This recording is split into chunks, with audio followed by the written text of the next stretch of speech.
A few things the experts have never told you about estrogen, mainly because they haven't done studies on women like they have on men, simply because the levels of estrogen, the levels of reproductive hormones fluctuate so greatly from person to person to person, and more importantly, in women. And it's frustrating to get a consistent study when you have people who are inconsistent in the study. Not people, but their bodies are inconsistent from person to person. So the things that they haven't told you about estrogen that every single woman could have already told you. 1, estrogen may not be something that you think about, but estrogen definitely helps you think. And the lack of it, or an overabundance of it, depending on whatever cycle you are in your life, whether it is your menstrual cycle or a pregnancy cycle or a menopausal cycle, that is always going to impact your brain. It actually impacts men's brains as well. Every reproductive hormone is in women and in men.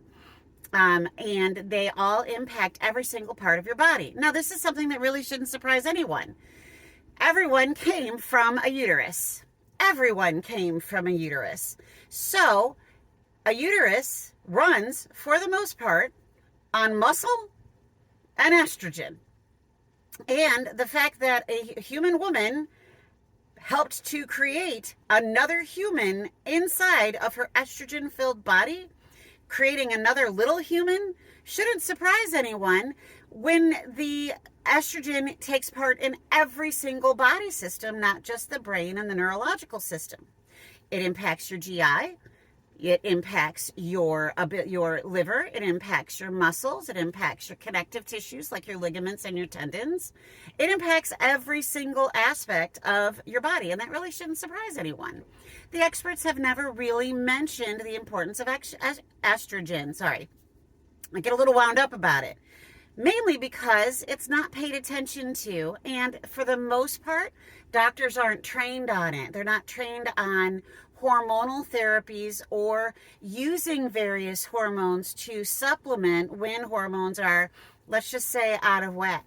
Now, we are in an era that women are able to finally go and talk to their general practitioner and ask for hormone replacement therapies, or to get hormone replacement if something is going on during pregnancy, to prevent a miscarriage, to increase their sex drive if that's something that they want, to help with keeping their hair, to help with weight loss. I can tell you that as a woman in menopause or in perimenopause, since they're very different, they're very, very close to each other, and I'm right at that age where it could be one or it could be the other, without having a hormonal screening to tell what my hormonal levels are, I can't tell you. I can tell you that I have symptoms.